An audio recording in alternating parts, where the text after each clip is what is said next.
Hello students, आज हम कक्षा 7 में हमारी जो सरस्वती व्याकरण निधि की जो टेक्स्ट बुक है उसमें से आज हम जो हमारा पहला चैप्टर है भाषा और व्याकरण वो हम पढ़ेंगे। भाषा और व्याकरण। सबसे पहले तो बच्चों भाषा क्या है, जैसे कि पिछली कक्षा में हमने भाषा के विषय में पढ़ा कि संसार में कितनी भाषाएं होती हैं तथा भारत में लोग कौन कौन सी भाषाएं बोलते हैं। तो भाषा यानी प्रारंभ में जब भाषा नहीं थी तब मनुष्य इशारों से अपने विचारों को व्यक्त करता था। फिर धीरे धीरे उसने अपने विचारों को व्यक्त करने के लिए पत्थरों चट्टानों पर कुछ संकेत या चिन्ह बनाने आरंभ कर दिए। इन संकेतों की सहायता से विचारों का आदान प्रदान कुछ सरल हो गया। जैसे जैसे भाव सभ्यता का विकास होता गया वैसे वैसे उसे अपने विचारों को व्यक्त करने के लिए साधन की आवश्यकता हुई, जिसके फलस्वरूप भाषा का अनुभव होता गया और भाषा बनी। आज समाज में भाषा की विशेष उपयोगिता है। मानव ही नहीं, पशु पक्षी भी अपने भावों को अभिव्यक्त करते हैं, लेकिन उनकी भाषा मानव समाज से अलग है। वे विभिन्न आवाज़ों द्वारा अपनी भावनाएं एक दूसरे तक पहुंचाते हैं। केवल मनुष्य ही ऐसा प्राणी है जो भाषा की रचना कर अपने भावों का आदान प्रदान करता है, यानी कि भाषा संप्रेषण यानी कि कम्युनिकेशन का शक्तिशाली साधन है।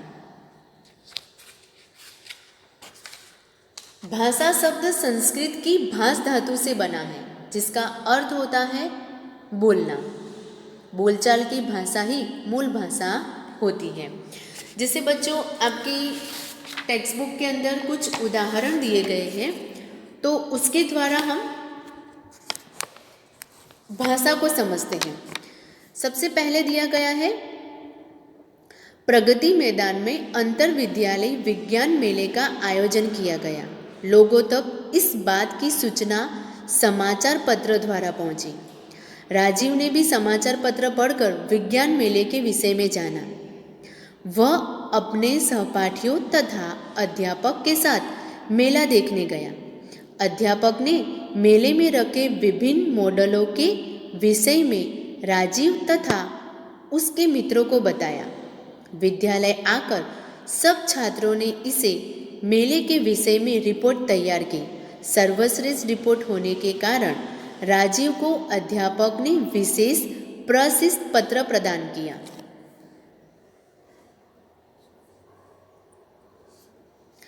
अब बच्चों यहाँ पर दिया क्या है कि प्रगति मैदान में यानी कि अंतर विद्यालय विज्ञान मेले का आयोजन किया गया था। अब विज्ञान मेले का आयोजन तो किया, लेकिन इस बात को उन लोगों ने लोगों तक कैसे पहुंचाई? तो इसकी सूचना समाचार पत्र द्वारा पहुंची। तो राजीव ने सबसे पहले समाचार पत्र पढ़कर विज्ञान मेले के विषय में जाना।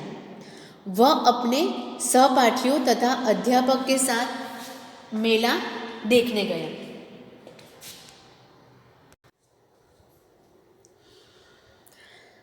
अध्यापक ने मेले में रखे विभिन्न मॉडलों के विषय में राजीव तथा उसके मित्रों को बताया। विद्यालय आकर सब छात्रों ने इस मेले के विषय में एक रिपोर्ट तैयार की। सर्वश्रेष्ठ रिपोर्ट होने के कारण राजीव को अध्यापक ने विशेष प्रशस्ति पत्र प्रदान किया। देखो यहाँ पर जो पिक्चर दिया गया है आपको, वो है विज्ञान मेले का, यानी कि यहाँ पर जो उदाहरण दिया गया है उससे हमें भाषा के बारे में ही समझना है। तो बच्चों, उपयुक्त जानकारी के आधार पर हम निम्नलिखित प्रश्नों के उत्तर दे सकते हैं। तो सबसे पहला जो है वो है, राजीव ने विज्ञान मेले की सूचना कैसे प्राप्त की? सबसे पहले है कि राजीव ने विज्ञान मेले की सूचना कैसे प्राप्त करता है वो, तो अंदर दिया गया है कि वो क्या करता है, समाचार पत्र को पढ़ता है। तो उससे इसका पता कैसे चला? तो समाचार पत्र पढ़कर। दूसरा है, अध्यापक ने छात्रों को विज्ञान मेले में रखे मॉडलों के विषय में कैसे समझाया। यानी कि वो एक विज्ञान मेला था, तो अध्यापक ने छात्रों को विज्ञान मेले में रखे मॉडलों के विषय में बोलकर समझाया। पहले उसने पढ़कर उसके बारे में जानकारी प्राप्त की, समझाया कैसे? बोलकर। अब तीसरा जो प्रश्न है, छात्रों ने विज्ञान मेले के मॉडलों के विषय में पूरी जानकारी कैसे पाई? अध्यापक ने समझाया और छात्रों ने यानी कि बच्चों ने उसे क्या किया? सुनकर पूरी जानकारी प्राप्त की। विज्ञान मेले के विषय में रिपोर्ट कैसे तैयार की गई? तो लिखकर। ठीक है बच्चों, तो यहाँ पर आप देखो, पहला जो प्रश्न है वो पढ़कर, दूसरा प्रश्न का उत्तर हमें मिलता है बोलकर, तीसरे प्रश्न का उत्तर हमें मिलता है सुनकर, और चौथे प्रश्न का उत्तर हमें मिलता है लिखकर। ठीक है, तो इससे हमें यह ज्ञात हुआ कि हम बोलकर, सुनकर, लिखकर और पढ़कर दूसरों की बात आसानी से समझ सकते हैं और अपनी बात दूसरों को भी समझा सकते हैं। इससे हमें क्या पता चलता है कि इससे हमें यह ज्ञात होता है कि हम अपनी बात को बोलकर, सुनकर, लिखकर और पढ़कर आसानी से समझ सकते हैं और अपनी बात दूसरों को समझा भी सकते हैं। तो इस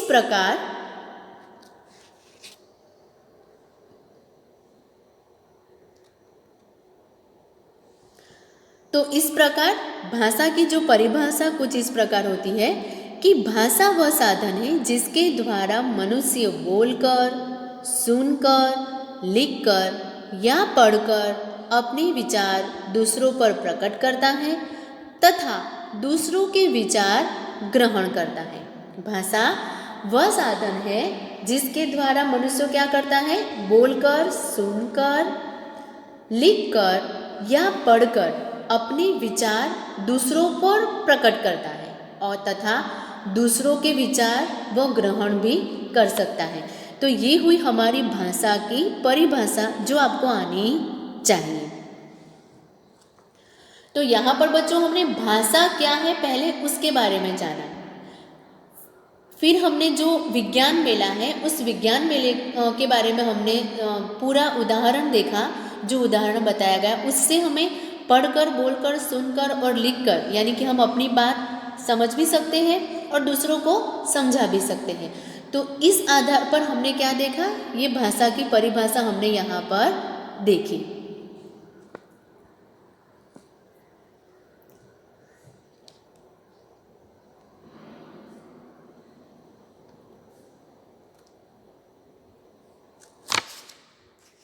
अब बच्चों एक और उदाहरण यहाँ पर दिया गया है।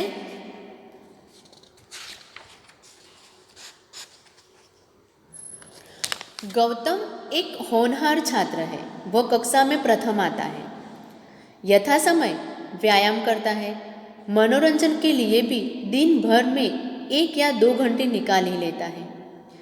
इसके अतिरिक्त अपने घर में काम करने वाले सुरेश को भी प्रतिदिन कुछ न कुछ अवश्य पढ़ाता है। प्रधानाचार्य ने उसे प्रार्थना सभा में अपनी दिनचर्या के विषय में विचार प्रकट करने के लिए कहा। गौतम ने पहले बैठकर अपने विचारों को सुगठित रूप में लिखा और फिर प्रार्थना सभा में अपने विचार बोलकर प्रकट किए।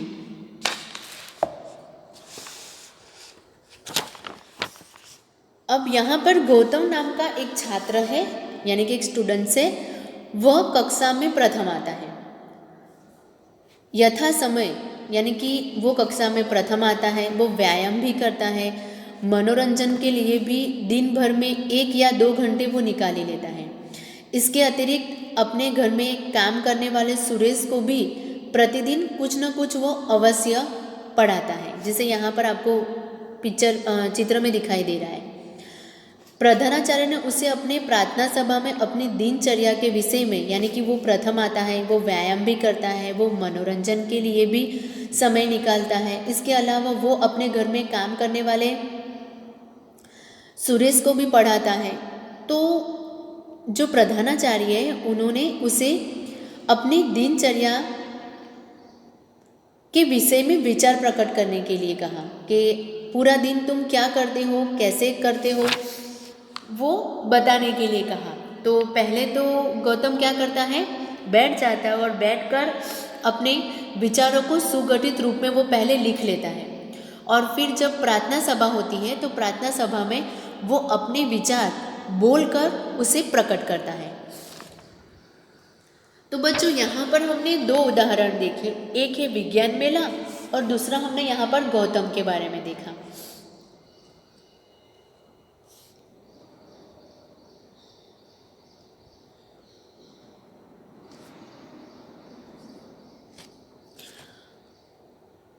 भाषा के रूप, तो बच्चों हमने जो दोनों उदाहरण देखे उन दोनों उदाहरण के आधार पर हम कह सकते हैं कि विचारों के आदान प्रदान की प्रक्रिया ही क्या है, भाषा है। विचारों के आदान प्रदान की प्रक्रिया ही भाषा है। तो विचारों के इस आदान प्रदान के आधार पर भाषा के निम्नलिखित दो रूप हमारे समक्ष आते हैं। यानी कि जो हमने दो उदाहरण देखे उसमें क्या हुआ, विचार विमर्श हुआ, यानी कि हमने अपनी बात को पहले तो हमने उस बात को समझा और उसके बाद हमने दूसरों को भी समझाया। तो इससे क्या हुआ, विचारों का आदान प्रदान हुआ। तो विचारों के इस आदान प्रदान के आधार पर ही भाषा के दो रूप होते हैं, एक है मौखिक अथवा कथित भाषा और दूसरा है लिखित भाषा। तो दो रूप हमने यहाँ पर देखे, मौखिक भाषा और कथित भाषा और दूसरा है लिखित भाषा। अब इन उदाहरणों के द्वारा हम इसे समझते हैं। जैसे बच्चों देखो चित्र एक दिया गया है, तो उस चित्र में क्या दिया गया है, आइए हम उसे देखते हैं। जैसे कि ऊपर दिए गए चित्र में दर्शक मोहन राकेश के नाटक आधे अधूरे को देख रहे हैं। यानी कि यहाँ पर एक नाटक बताया जा रहा है। नाटक किसका है, मोहन राकेश के नाटक है आधे अधूरे, यानी नाटक का नाम है। तो वो आधे अधूरे को देख रहे हैं। अभिनेता तथा अभिनेत्रियाँ बोलकर अपने मनोभाव को प्रकट कर रहे हैं। बच्चों यहाँ पर आप देखना, आपको जो शब्द दिए गए हैं वो यहाँ पर रंगीन दिए गए हैं, तो उसके ऊपर ज़्यादा ध्यान देना। अभिनेता तथा अभिनेत्रियाँ बोलकर अपने मनोभाव को प्रकट कर रहे हैं। दर्शक अपने संवादों को सुनकर आनंद उठा रहे हैं। यानी कि जो दर्शक है वो दर्शक अपने संवादों को सुनकर आनंद उठा रहे हैं। यह भाषा का मौखिक रूप है। यानी कि हमें यहाँ पर भाषा के दो रूप बताए गए हैं बच्चों, एक है मौखिक और लिखित भाषा। तो इस उदाहरण के द्वारा हमें क्या पता चलता है, यहाँ पर भाषा का कौन सा रूप बताया गया है, यहाँ पर भाषा का मौखिक रूप बताया गया है। कि एक नाटक चल रहा है, वहाँ पर अभिनेता तथा अभिनेत्रियाँ बोलकर अपने मनोभाव को प्रकट कर रहे हैं और जो दर्शक यानी कि जो देखने वाले हैं वो उनके संवादों को, यानी कि वो जो भी संवाद यानी कि डायलॉग बोल रहे हैं उन डायलॉगों को वो सुनकर आनंद उठा रहे हैं। यह भाषा का मौखिक रूप है। तो इस तरह स्पष्ट होता है बोलने और सुनने को भाषा का मौखिक रूप कहा जाता है। बोलने और सुनने को भाषा का कौन सा रूप कहा जाता है, मौखिक रूप कहा जाता है। तो यहाँ पर हमने भाषा का कौन सा रूप देखा, यहाँ पर हमने भाषा का मौखिक रूप देखा। यानी कि ये चित्र के द्वारा आपको भाषा का मौखिक रूप बताया गया है कि मौखिक रूप किस तरीके से हम उसका उपयोग करते हैं।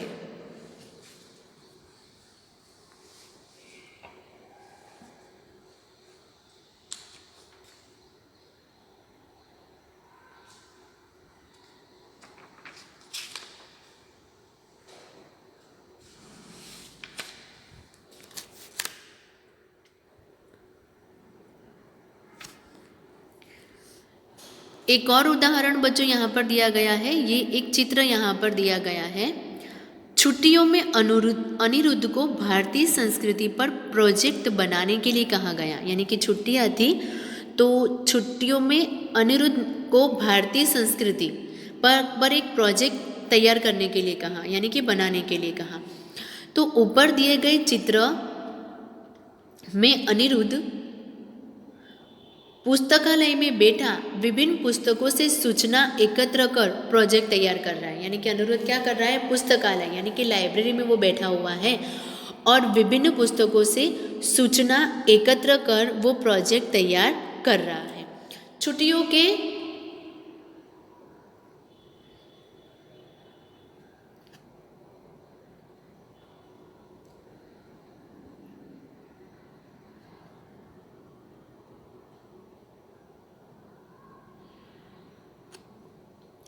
छुट्टियों के बाद अध्यापिका ने सभी का प्रोजेक्ट पढ़कर देखकर अनिरुद्ध के प्रोजेक्ट को सर्वोत्तम घोषित किया। इस प्रकार यह भाषा का लिखित रूप हुआ, यानी कि हमने यहाँ पे दो रूप बताए गए, भाषा का मौखिक और लिखित रूप। तो हमने जो पहला जो चित्र देखा वो उदाहरण हमें किसका बताया गया था, मौखिक का, कि किस तरीके से मौखिक रूप होता है। अब ये जो चित्र हमने देखा वो भाषा का लिखित रूप था, यानी कि उसे एक प्रोजेक्ट बनाने के लिए कहा गया है। तो वो क्या कर रहा है, लाइब्रेरी में जाता है और बहुत विभिन्न प्रकार की यानी कि अलग अलग बुक लेकर वो बैठता है और उन पुस्तकों से वो सूचना एकत्र करता है और सूचना एकत्र कर कर वो एक प्रोजेक्ट तैयार कर रहा है। और छुट्टियों के बाद जो अध्यापिका होती वो अध्यापिका ने सभी का प्रोजेक्ट को पढ़कर और देखकर उसमें से उन्हें किसका प्रोजेक्ट सबसे अच्छा लगा, अनिरुद्ध का। तो अनिरुद्ध के प्रोजेक्ट को उन्होंने सर्वोत्तम घोषित किया। तो इस प्रकार यह भाषा का कौन सा रूप हुआ, यह भाषा का लिखित रूप हुआ।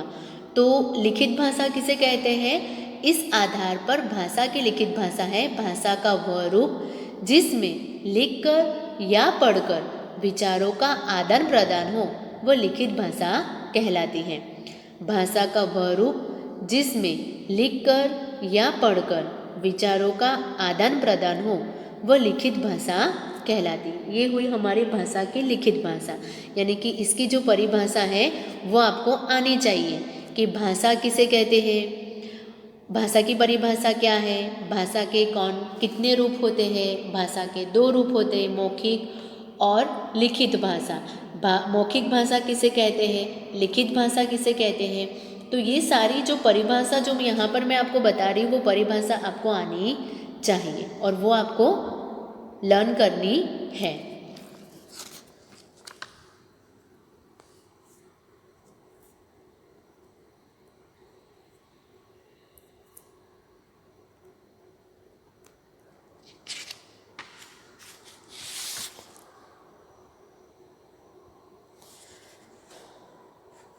कभी कभी कक्षा में आपने देखा होगा कि अध्यापिका मुंह पर उंगली रखकर चुप रहने का संकेत करती है या फिर घर पर माँ आंखें दिखाकर शैतानी न करने का संकेत देती है। यहाँ पर बच्चों क्लास की बात बताई गई है कि जैसे आप कक्षा में बैठते हो, आप क्लास में बैठते हो, तो कभी कभार आपकी जो यहाँ पर ये चित्र वही दिया गया है, ये घर का चित्र है और ये कक्षा का चित्र है। यहाँ पर जो अध्यापिका है वो आपने देखा होगा कभी कभी वो क्या करती है, मुंह पर उंगली रखकर चुप रहने का हमें संकेत करती है, या फिर घर में माँ आंखें दिखाकर शैतानी न करने का हमें संकेत देती है। तो बच्चों इन संकेतों को भली भांति समझते हैं और बच्चे इन संकेतों को भली भांति समझते हैं और अध्यापिका तथा माँ द्वारा दिए गए निर्देशों का पालन करते हैं। यानी कि हमें अगर इशारों से या संकेत के द्वारा बताया जाता है तो हम उसको भली भांति हम समझ लेते हैं कि माँ हमें क्या कहने जा रही है, अध्यापिका या जो टीचर है वो हमें क्या कहने जा रहे हैं। तो अध्यापिका तथा माँ द्वारा दिए गए निर्देशों का हम क्या करते हैं, पालन करते हैं। इस प्रकार कभी कभी संकेतों द्वारा भी हम अपनी बात दूसरों तक पहुँचाते हैं। यानी कहने का मतलब क्या है, हमने भाषा का अभी दो रूप देखा, मौखिक तरीके से भी हम समझाते हैं और लिखित, मौखिक और लिखित तो जो लिखित भाषा है उसके द्वारा भी हम अपनी बात को, अपने विचारों को दूसरों तक पहुंचा सकते हैं।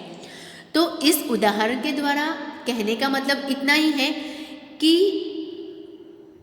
संकेतों के द्वारा भी हम अपनी बात दूसरों तक पहुंचा सकते हैं, परंतु संकेतों द्वारा हर भाव या विचारों को प्रकट नहीं किया जा सकता।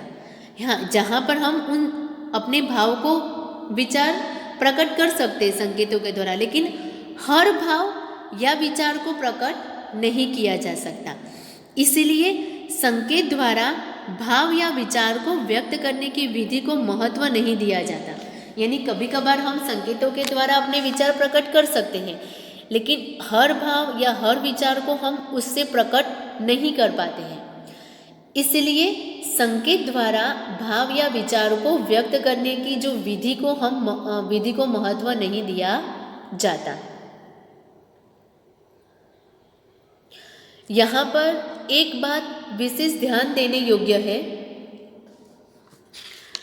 ऐसे बहुत से लोग देखने को मिलते हैं जो अनेक भाषाएं बोल वो समझ सकते हैं, परंतु वे साक्षर नहीं होते। अतः यह कहना गलत होगा कि जो पढ़ लिख नहीं सकता वो भाषा को बोलना नहीं जानता।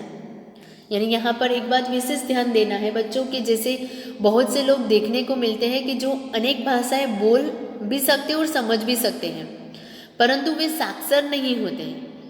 अतः यह कहना गलत होगा कि जो पढ़ लिख नहीं सकता वह भाषा को बोलना नहीं जानता, यानी कि वो भी भाषा को बोलना तो जानता ही है। तो बच्चों यहाँ पर हमने मौखिक भाषा और लिखित भाषा और एक संकेत यानी संकेत के द्वारा जो हम अपने विचारों को प्रकट करते वो दिया गया है, क्योंकि उसको हम कुछ संकेतों के द्वारा ही अपने विचार प्रकट कर सकते हैं। हर बार हम संकेतों के द्वारा अपने विचार प्रकट नहीं कर पा रहे, इसलिए उसको यहाँ पर, उस विधि को यहाँ पर महत्व नहीं दिया जाता। तो बच्चों हमने आज इस वीडियो में क्या क्या पढ़ा हम उसको रिपीट कर लेते हैं। जैसे हमने सबसे पहले भाषा और व्याकरण जो हमारा पाठ है उसमें हमने सबसे पहले भाषा ही देखा कि भाषा क्या है। तो उसके लिए हमने शुरुआत की कि भाषा का प्रारंभ कैसे हुआ, उसके बारे में मैंने आपको बताया कि किस तरीके से मानव अपने पहले वो चिन्ह के द्वारा उसने आरंभ किया, फिर इन संकेतों की सहायता से वो विचारों का आदान प्रदान कुछ सरल हो गया, फिर धीरे धीरे मानव सभ्यता का विकास होता गया। ऐसे वैसे वैसे वो अपने विचारों को व्यक्त करने के लिए उसे साधन की आवश्यकता हुई, और जिसके फलस्वरूप क्या हुआ, भाषा का अनुभव होता गया और भाषा बनी। तो भाषा के लिए हमने 2 उदाहरण देखे बच्चों, जिसमें हमने सबसे पहले विज्ञान मेले के बारे में देखा कि विज्ञान मेले में सिर्फ कहने का जो उद्देश्य इतना ही था कि जो विज्ञान मेले में हमने देखा उसमें आपने जो राजीव नाम का जो लड़का होता है वो समाचार पत्र में पढ़कर विज्ञान के विषय में उसने जानता है, उसके बाद उसके अध्यापक और उसके सहपाठी वो विज्ञान मेले को देखने जाते हैं। वहाँ पर वो विभिन्न मॉडलों के विषय में अध्यापक ने राजीव तथा उसके मित्र को बताया, फिर उन सब ने मिलकर एक रिपोर्ट तैयार की और फिर राजीव को अध्यापक ने विशेष प्रशस्ति पत्र प्रदान किया। तो कहने का उद्देश्य सिर्फ इतना ही है कि हम इन सब के द्वारा, इन उदाहरण के द्वारा मतलब ये है कि हम पहले तो हम समाचार पत्र पढ़कर उसकी जानकारी हमें प्राप्त हुई, उसके बाद बोलकर यानी कि विज्ञान मेले में गए तो उसके बारे में हमें बोलकर उसके विषय में समझाया गया। हमने कैसे किया, हमने सुनकर उसके बारे में जानकारी प्राप्त की, और फिर रिपोर्ट कैसे तैयार की, तो लिखकर। तो इससे सिर्फ इतना ही समझ में आता है कि हम बोलकर, सुनकर, लिखकर और पढ़कर दूसरों की बात आसानी से समझ सकते हैं और अपनी बात दूसरों को समझा भी सकते हैं। तो हमने यहाँ पर भाषा की परिभाषा सीखी कि भाषा वह साधन है जिसके द्वारा मनुष्य बोलकर, सुनकर, लिखकर या पढ़कर अपने विचार दूसरों पर प्रकट करता है तथा दूसरों के विचार ग्रहण करता है। तो बच्चों ये हुई भाषा की परिभाषा। उसके बाद हमने गौतम नाम का जो लड़का होता है उसके बारे में देखा कि वो बहुत ही होनहार छात्र है, वो कक्षा में प्रथम आता है। उसके साथ साथ वो अपनी दिनचर्या में भी व्यायाम के लिए समय निकालता है, मनोरंजन के लिए समय निकालता है, अपने घर में काम करने वाले व्यक्ति को पढ़ाता भी है। तो इन सारी चीज़ों में वो अच्छे से समय निकालकर कक्षा में प्रथम भी आता है। तो उसकी जो टीचर यानी कि उसकी जो अध्यापिका होती है वो उन्हें अपनी दिनचर्या के बारे में बोलने के लिए कहते हैं, उसकी दिनचर्या के बारे में विचार प्रकट करने के लिए कहते हैं। तो जो गौतम नाम का जो लड़का होता है वो अच्छे से अपने विचारों को लिखता है सबसे पहले तो, और फिर जब प्रार्थना सभा होती है उस प्रार्थना सभा में वो अपने विचारों को बोलकर प्रकट करता है। तो इस आधार पर, इन दोनों उदाहरण के आधार पर सिर्फ इतना ही है कि हम अपने विचारों को आदान प्रदान की प्रक्रिया ही क्या कहलाती है, भाषा कहलाती है। तो हमने भाषा के दो रूप देखे बच्चों, मौखिक अथवा कथित भाषा और दूसरा है लिखित भाषा। मौखिक भाषा में आपको दो उदाहरण और दिए गए हैं जो हमने देखे, एक है नाटक वाला और दूसरा जो अनिरुद्ध लाइब्रेरी में बैठकर जो प्रोजेक्ट तैयार करता है वो। तो यहाँ पर हमने मौखिक और लिखित भाषा के भी उदाहरण देखे। हमने नाटक वाला उदाहरण देखा, अनिरुद्ध वाला, और ये दोनों उदाहरण हमने देखे। तो उसमें बोलने और सुनने को भाषा का मौखिक रूप कहा जाता है, बोलने और सुनने को भाषा का मौखिक रूप कहा जाता है। और जो हमने अनिरुद्ध वाला जो प्रोजेक्ट तैयार करने वाला जो उदाहरण जो मैंने आपको समझाया, उसमें भाषा का लिखित रूप हमें देखने को मिलता है क्योंकि वो प्रोजेक्ट लिख कर तैयार करता है। तो भाषा का लिखित भाषा किसे कहते हैं? तो भाषा का वह रूप जिसमें लिखकर या पढ़कर विचारों का आदान प्रदान होता है वो भाषा लिखित भाषा कहलाती है। उसके बाद हमने अंत में देखा भाषा का संकेत रूप, जैसे जो संकेतात्मक, हम संकेतों के द्वारा भी हम अपनी बात को दूसरों तक पहुंचा सकते हैं। तो उसके लिए यहाँ पर आपको बच्चों दो उदाहरण दिए गए थे, एक है कक्षा का और दूसरा है घर का। यानी कि कक्षा में अध्यापिका चुप रहने का संकेत करती है और घर में माँ आंखें दिखाकर शैतानी न करने का निर्देश देती है। तो यहाँ पर हमने वो दोनों उदाहरण देखे। तो दोनों उदाहरण से हमें ये समझ में आता है कि यहाँ पर हम संकेतों के द्वारा भी अपने भाव या विचार को प्रकट किया जा सकता है, लेकिन हर बार संकेतों के द्वारा हम अपने भाव या विचार को प्रकट नहीं कर सकते। इसलिए वहाँ पर संकेत द्वारा भाव या विचार को व्यक्त करने की विधि को महत्व नहीं दिया जाता। तो इस वीडियो में हमने भाषा के रूप देखे, भाषा की परिभाषा देखी, हमने भाषा के रूप यानी कि मौखिक भाषा और लिखित भाषा की परिभाषा भी हमने इस वीडियो में सीखी।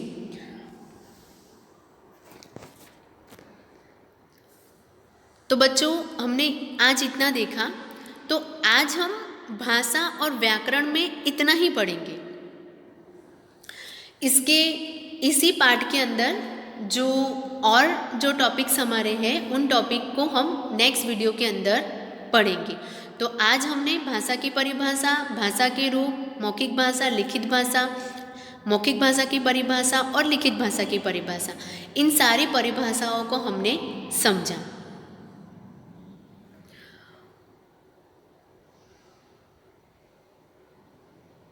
तो बच्चों आज हम इतना ही देखेंगे। इस पाठ का जो आगे का हिस्सा है, इस पाठ के जो आगे के हिस्से के जो भी टॉपिक्स हैं वो हम नेक्स्ट जो वीडियो है उस वीडियो के अंदर हम पढ़ेंगे।